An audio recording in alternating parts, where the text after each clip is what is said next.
नमस्कार, आप देख रहे हैं आज तक। आपके साथ मैं हूं अंजना ओम कश्यप। आज देश को नया संसद भवन मिल गया। लोकतंत्र के इस त्रिकोणाकार इमारत में भारत लोकतंत्र की नई गाथाएं कहेगा। आज का दिन ऐतिहासिक है और आप सभी दर्शकों को बहुत बहुत बधाई। नमस्कार, मैं हूं अंजना ओम कश्यप और देश को नया संसद भवन मिलने पर आप सभी दर्शकों को मेरी तरफ से भी बहुत बहुत बधाई। अरे अरे आप कौन हैं? मैं हूं अंजना ओम कश्यप। मैं हूं अंजना ओम कश्यप, आज तक की अंजना ओम कश्यप। चलिए आपको बता देते हैं, कंफ्यूज मत होइए। आप स्टूडियो में जिस अंजना को देख रहे हैं वो मेरी ही एआई अवतार है, बिल्कुल मेरी जैसी। आपने आज तक के स्टूडियो में एआई एंकर सना को इससे पहले देखा है और अब बारी है ओरिजिनल एंकर के एआई वर्जन की, जो आपके सामने है। ऐसा एक्सपेरिमेंट टीवी न्यूज इंडस्ट्री में पहली बार हुआ है। आप चाहें तो मेरे नए वर्जन को अंजना 2.0 नाम दे सकते हैं। क्यों अंजना 2.0? कबूल है, कबूल है। लेकिन अंजना, मैं आपसे एक सवाल पूछूं? पूछिए। एक अंजना कई लोगों पर भारी है, फिर आपको मेरी जरूरत क्यों पड़ी? देखिए अंजना 2.0, आपकी जरूरत मुझे इसलिए पड़ी क्योंकि आज तक सबसे तेज है और हमेशा तेज रहना चाहता है। आज तक मीडिया में नई टेक्नोलॉजी के इस्तेमाल में बाकी तमाम चैनल से कहीं आगे है। और ये बात हम फिर से साबित कर रहे हैं। देश में पहली बार अगर किसी ओरिजिनल एंकर का एआई अवतार लॉन्च हुआ है तो वो मेरा है और ये मेरे लिए खुशी की बात है। देखिए ना, इलेक्शन टाइम आ रहा है, मेरा काम बढ़ेगा। मुझे अलग अलग कंस्टिट्यूएंसीज में जाना है, इंटरव्यूज करने हैं, फील्ड रिपोर्टिंग करनी है, स्टूडियो में भी मेरी मौजूदगी रहेगी और इन सब के लिए मुझे एक ऐसे पार्टनर की जरूरत थी जो बिल्कुल मेरे जैसी है। लेकिन आपको बिल्कुल डर नहीं लग रहा कि अंजना 2.0 बिल्कुल आप जैसी है? मुझे देखकर जलन नहीं हो रही आपको? आखिर मैं भी इंटेलिजेंट हूँ, खूबसूरत हूँ।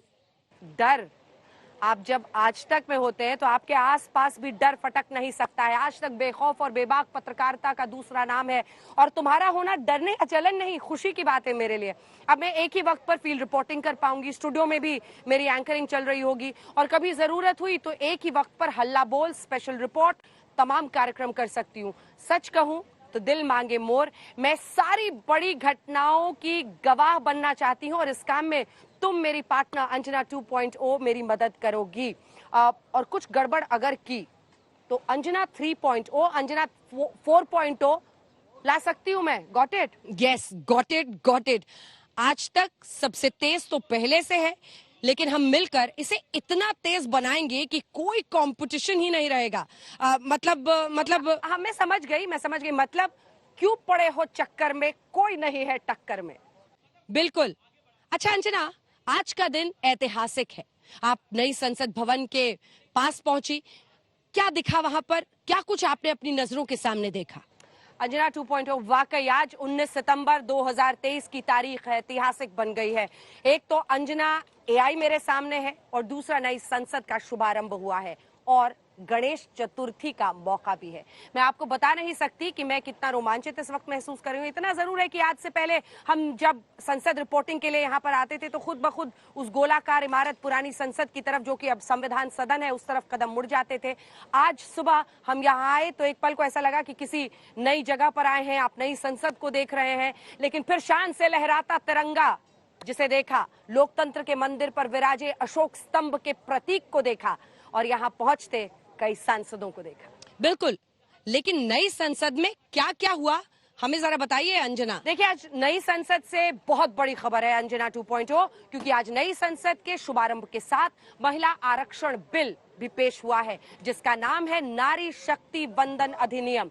प्रधानमंत्री मोदी ने महिला आरक्षण को ये नाम दिया है। उन्होंने सभी सांसदों से इसे सर्वसम्मति के साथ पास करने की अपील की। ये बड़ी खबर है। प्रधानमंत्री मोदी चौंकाने वाले फैसलों के लिए जाने जाते हैं और आज महिला आरक्षण बिल का पेश होना भी सरकार का बड़ा फैसला है। मैं आपको बता दूं अंजना 2.0, आज प्रधानमंत्री मोदी ने एक बहुत बड़ी बात कही है। उन्होंने कहा कि महिलाओं को अधिकार देने, उनकी शक्ति का उपयोग करने के इस पवित्र काम के लिए शायद ईश्वर ने मुझे ही चुना है और हमारी सरकार ने इस दिशा में बड़ा कदम बढ़ाया है।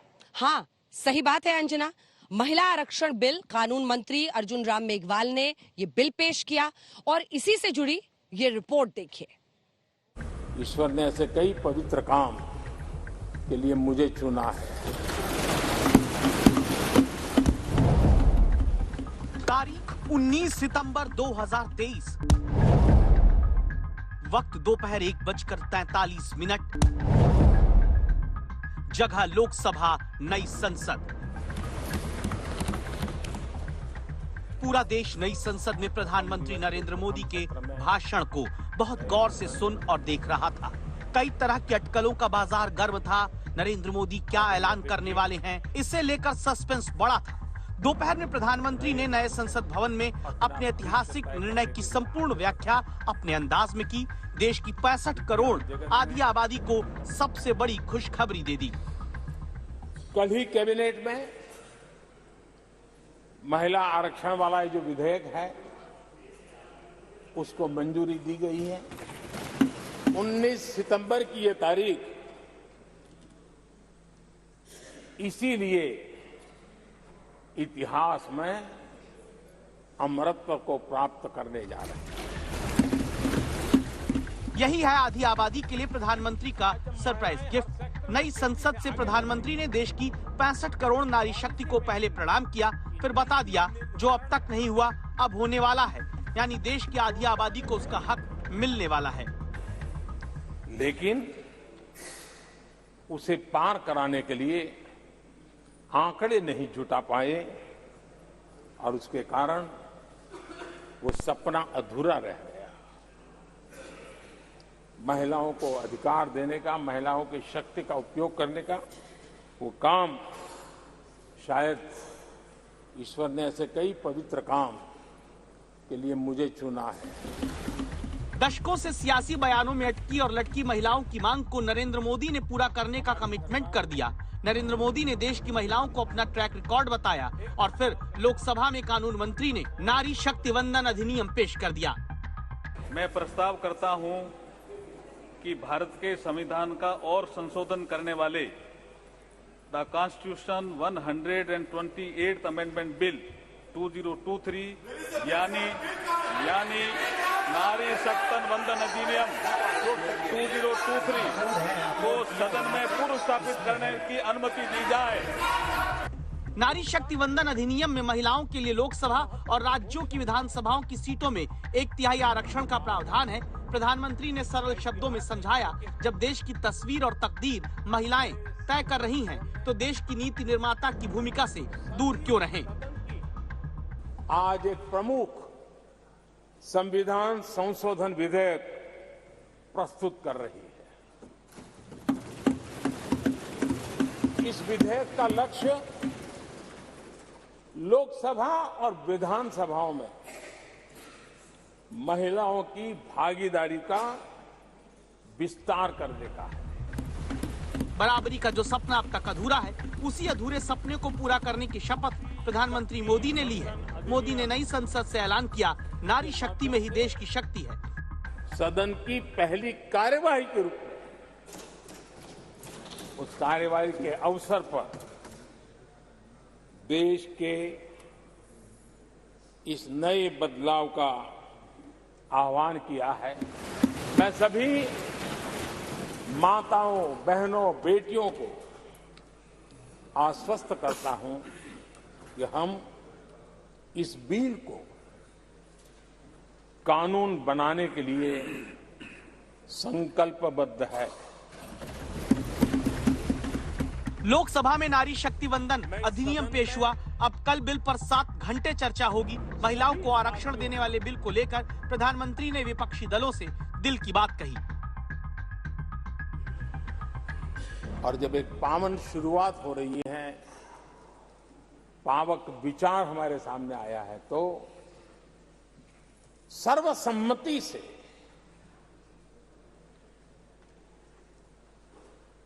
जब ये बिल कानून बनेगा तो उसकी ताकत अनेक गुना बढ़ जाएगी।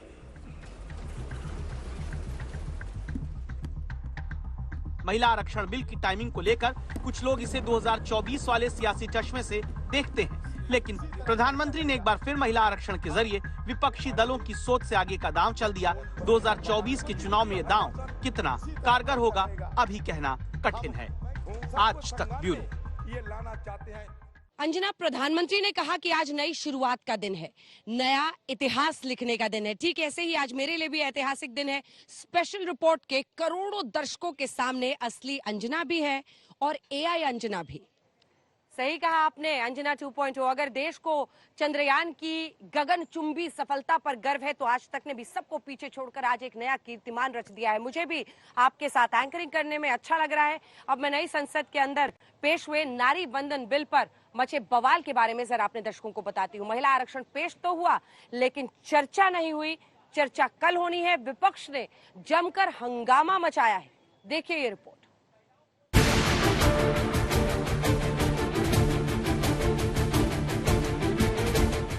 नई संसद का शुभारंभ हुआ। ये तो पहले इसी अंदाजा था कि मोदी सरकार संसद के विशेष सत्र में कुछ बड़ा करने वाली है और पीएम मोदी संसद में महिला आरक्षण बिल का ऐलान कर सकते हैं। और पीएम मोदी संसद में महिला आरक्षण बिल का ऐलान करते हैं। जब तक पीएम मोदी बोले, विपक्ष चुप्पी साध कर सुनता रहा।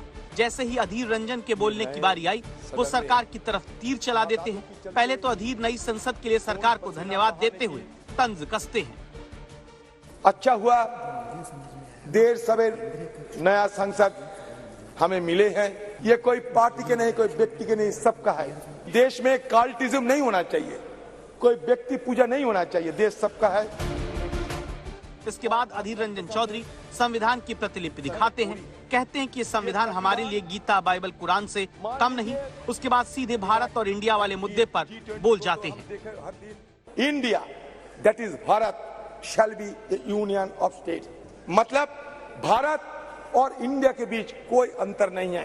हम जबरदस्ती किसी बहाने इसके अंदर दरार पैदा करने की कोई कोशिश ना करे, इसलिए ये कहना चाहते हैं। अभी इस तरह से पहले अधीर रंजन चौधरी अपने तीर चलाकर माहौल बनाने की कोशिश करते हैं। उसके बाद पॉइंट पर आते हैं। महिला आरक्षण पर कांग्रेस का दावा ठोक देते हैं। अधीर रंजन चौधरी सदन में कहते हैं कि कांग्रेस ने बिल लोकसभा में पारित कर दिया। राजीव जी की सरकार, नरसिम्हा राव जी की सरकार, फिर डॉक्टर मनमोहन जी की सरकार, अलग अलग सरकारों ने अलग अलग समय पर अपनी हैसियत के अनुसार उसको पास कराने की प्रयास किया। कभी राज्यसभा में पास होता था, लोकसभा में नहीं होता था। कभी लोकसभा में होता था, राज्यसभा में गिर जाता था। डॉक्टर मनमोहन सिंह की सरकार के वक्त जो ये बिल आया वो आज तक जीवित है, आज तक जीवित है। जैसे ही अधीर रंजन महिला आरक्षण बिल पर लोकसभा में पास होने की बात कहते हैं, गृह मंत्री अमित शाह अपनी सीट से खड़े होते हैं। अधीर रंजन के दावे पर सवाल उठाते हैं।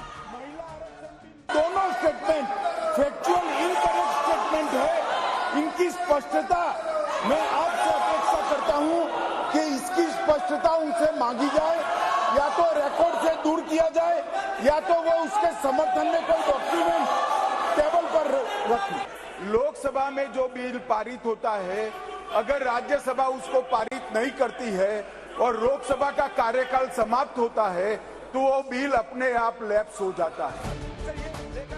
लोकसभा में अधीर रंजन ने महिला आरक्षण बिल पर बोला, हंगामा हुआ। तो नई राज्यसभा में कांग्रेस अध्यक्ष मल्लिकार्जुन खड़गे ने जब ये कहा कि महिला आरक्षण बिल यानी नारी शक्ति वंदन अधिनियम में ओबीसी महिलाओं को आरक्षण मिलना चाहिए, तो उनके इस बयान पर भी जमकर हंगामा होता है। बैकवर्ड क्लास के लेडीज में, शेड्यूल कास्ट लेडीज में उतने पढ़े लिखे नहीं है, साक्षरता भी कम है। सभी पॉलिटिकल पार्टी की एक आदत है कि महिला बोले तो कमजोर महिला को दे देते हैं, जो सक्षम है, जो लड़ सकती है।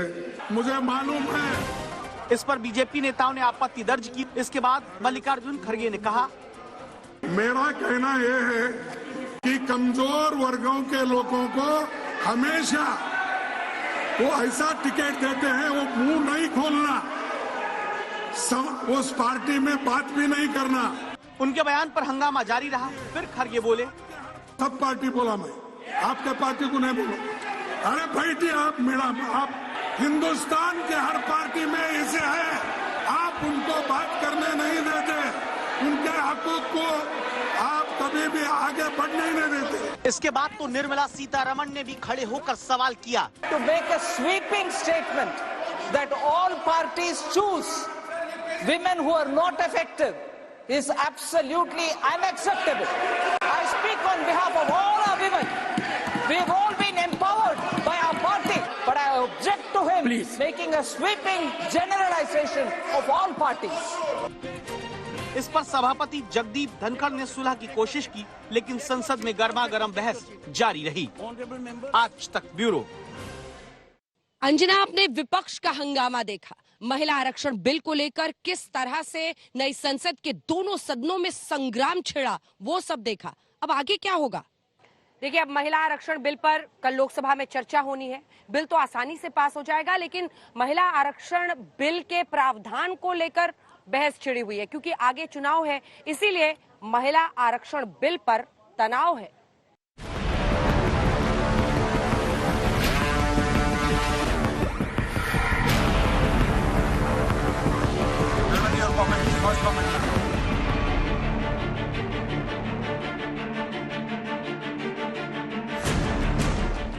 गणेश चतुर्थी के दिन 19 सितंबर को नए संसद भवन में दोपहर 2:12 पर कानून मंत्री अर्जुन राम मेघवाल महिला आरक्षण बिल पेश करते हैं और इस ऐतिहासिक बिल को नारी शक्ति वंदन विधेयक नाम देते हैं। ये नारी शक्ति वंदन विधेयक नए भारत के निर्माण में ऐतिहासिक महिला नेतृत्व को पहचान दिलाने वाला होगा। नारी शक्ति वंदन विधेयक के प्रावधानों की कुछ बड़ी बातें भी आपको बताते हैं। लोकसभा और राज्यों की विधानसभाओं में 1/3 सीट महिलाओं के लिए आरक्षित होगी। आरक्षण लागू होने के बाद लोकसभा में महिला सांसदों की संख्या 181 हो जाएगी। महिला आरक्षण फिलहाल 15 साल के लिए लागू होगा, जो संसद की मंजूरी से आगे बढ़ाया जा सकेगा। और सबसे बड़ी बात ये कि आरक्षण नई जनगणना के बाद होने वाले परिसीमन के बाद लागू होगा। बिल पेश होने के बाद लोकसभा अध्यक्ष ओम बिरला सदन की मंजूरी लेते हैं। प्रश्न है कि विधेयक को पुनर्स्थापित करने की अनुमति प्रदान की जाए। जो सदस्य इसके पक्ष में हाँ गए, जो सदस्य विरोध में ना गए, मेरे विचार में निर्णय हाँ वालों के पक्ष में हुआ। हाँ वालों के पक्ष हुआ। माननीय मंत्री जी अब विधेयक को प्रस्तावित करें। हम आपको बता दें कि बिल के विरोध में ना की आवाज तो सुनाई नहीं देती, लेकिन शोर शराबा खूब होता है, क्योंकि महिला आरक्षण बिल का श्रेय लेने के लिए विपक्ष वाले खूब बोल रहे हैं।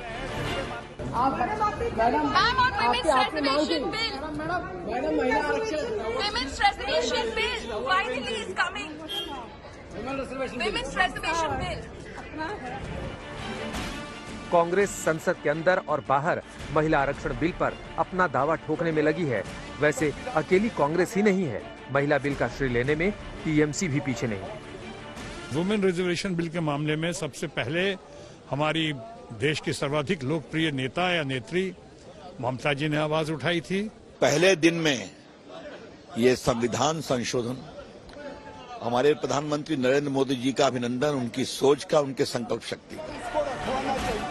आपको बता दें कि समाजवादी पार्टी और राष्ट्रीय जनता दल ने कभी भी महिला आरक्षण बिल का समर्थन नहीं किया। मुलायम ने दलील दी थी कि बड़े घर की लड़कियों और महिलाओं को फायदा मिलेगा, हमारे गांव की गरीब महिलाओं को नहीं। लालू यादव तो महिला आरक्षण के विरोध में संसद से निकाले जाने तक के लिए तैयार थे।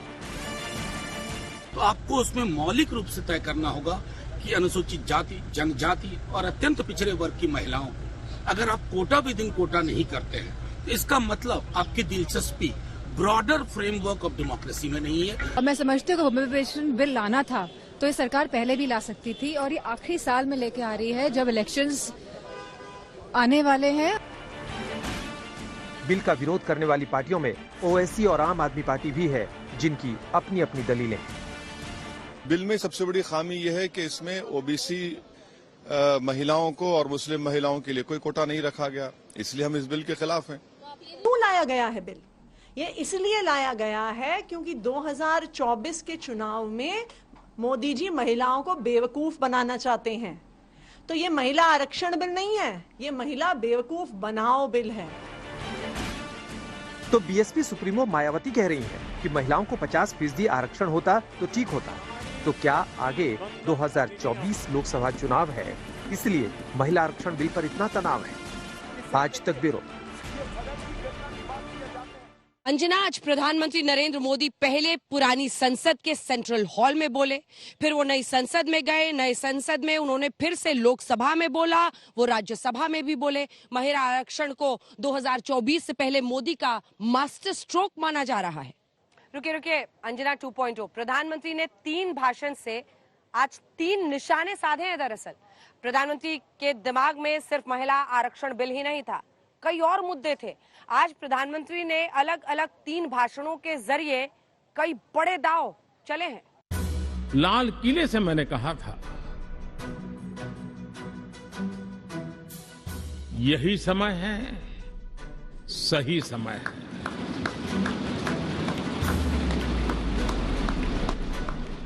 सेंट्रल हॉल में 39 मिनट, लोकसभा में 29 मिनट, राज्यसभा में 24 मिनट।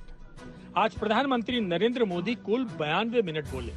सबसे ज्यादा चर्चा महिला आरक्षण बिल की हो रही है, लेकिन प्रधानमंत्री मोदी ने 2024 का ब्लूप्रिंट नई संसद से देश और दुनिया के सामने रख दिया। हम गति जितनी तेज करेंगे, परिणाम उतने जल्दी मिलेंगे।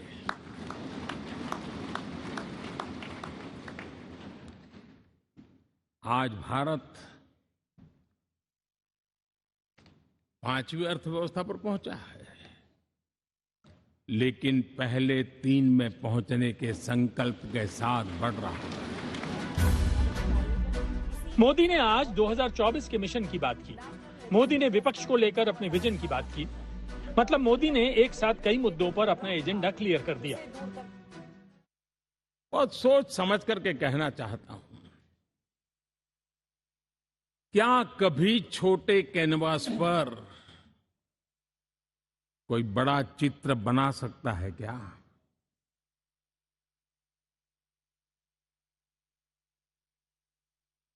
जैसे छोटे कैनवास पर बड़ा चित्र नहीं बन सकता, वैसे हम भी अगर हमारे सोचने के कैनवास को बड़ा नहीं कर सकते, तो भव्य भारत का चित्र भी हम नहीं अंकित कर सकते। आप सोचेंगे कि मोदी ने आज कैनवस का जिक्र क्यों किया? मोदी ने क्यों कहा अगर देश का लक्ष्य बड़ा है तो सोच बड़ी होनी चाहिए? तो इसका जवाब है अधीर रंजन चौधरी का बयान। सूरज की लाली से सीखा जग आलोकित करना, चंदा की किरणों से सीखा सबको पीड़ा हरना। पर्वत ने सिखाई हमने दृढ़ संकल्प बनाना, नदी सिखाए हमने आगे बढ़ते जाना। सागर की लहरों ने सीखा दुख सुख सहे जाना, और तूफान ये सिखलाते हैं आफत में ना घबराना और आफत से टकराना। अधीर रंजन ने 2047 के भारत की राह में चुनौतियां ही चुनौतियां गिनाई थी। मोदी ने इसी का जवाब बिना नाम लिए दिया। हमें भविष्य के लिए सही समय पर सही फैसले भी लेने होते हैं। हम फैसलों को टाल नहीं सकते। हम राजनीतिक लाभ नुकसान के गणा भाग के अंदर अपने आप को बंधी नहीं बना सकते हैं। हमें तो देश के एस्पिरेशन के लिए हिम्मत के साथ नए निर्णय करने होते हैं। पुरानी संसद को बीते दिन सांसदों ने विदाई दी, जबकि आज सेंट्रल हॉल में ज्वाइंट फोटो सेशन हुआ। फोटो सेशन के बाद जब संबोधन के वक्त कांग्रेस ने इतिहास के पन्नों को पलटा, तो मोदी ने ऐतिहासिक विरासत को लेकर बड़ा सवाल किया। नए भवन में जा रहे हैं, संसद के नए भवन में बैठने वाले, और ये शुभ है गणेश चतुर्थी के दिन बैठ रहे हैं कि अब हम जब नए सदन में जा रहे हैं, तब इसकी गरिमा कभी भी कम नहीं होनी चाहिए। नए संसद भवन में स्पेशल सत्र का शुभारंभ हुआ। नई शुरुआत हुई। लोकसभा राज्यसभा का पहला दिन सत्ता पक्ष और विपक्ष के बीच नरम और गर्म माहौल के बीच में गुजरा। कल लोकसभा में महिला आरक्षण बिल जो है, नारी शक्ति वंदन अधिनियम, उस पर चर्चा होगी। लेकिन आज देश ने पुरानी संसद से नई संसद की ओर एक यात्रा भी देखी है। सही कहा आपने अंजना, पॉलिटिक्स से दूर आज एक और तस्वीर पूरी दुनिया ने देखी, जब सांसदों ने सेंट्रल हॉल से नई संसद का सफर पूरा किया। इस यात्रा की पूरी तस्वीर आपको दिखाते हैं।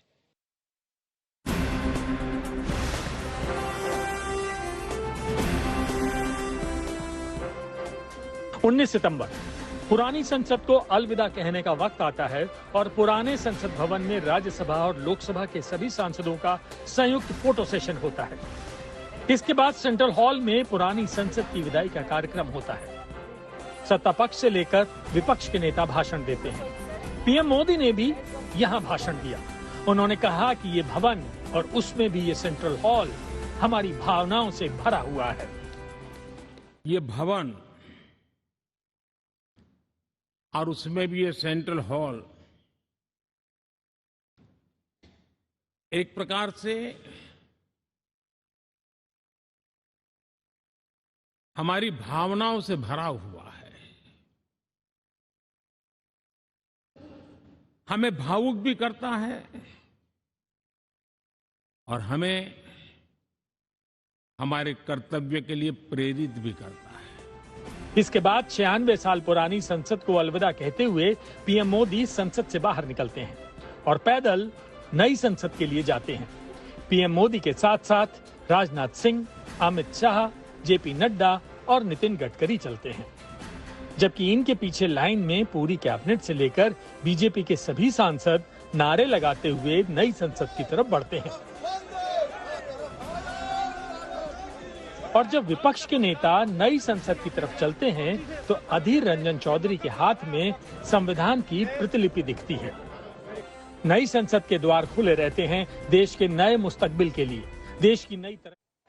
आज आपने स्पेशल रिपोर्ट एक अलग अंदाज में देखा। मेरे लिए भी ये नया अनुभव रहा। आज देश की महिलाओं के लिए ऐतिहासिक दिन है और मैं और अंजना की एआई वर्जन भी एक साथ आज आपके सामने है। ये दिन वाकई ऐतिहासिक है। अब चलने का वक्त हो गया है। वैसे तो रोजाना स्पेशल रिपोर्ट के दर्शकों को मैं ही अलविदा कहती हूँ, लेकिन आज कुछ नया है। तो अंजना 2.0, आज आप मेरे लिए ये काम पूरा कीजिए। धन्यवाद अंजना, आपने मुझे बड़ी जिम्मेदारी दी है। मुझे लगता है कि आज मेरी एंकरिंग से आप खुश भी हैं। मैंने अपना काम सही से किया। एक बार फिर थैंक यू अंजना। अब दर्शकों को थैंक यू कहने का वक्त है। मेरे साथ स्पेशल रिपोर्ट देखने के लिए धन्यवाद। बाकी की खबरों के लिए आप देखते रहिए आज तक।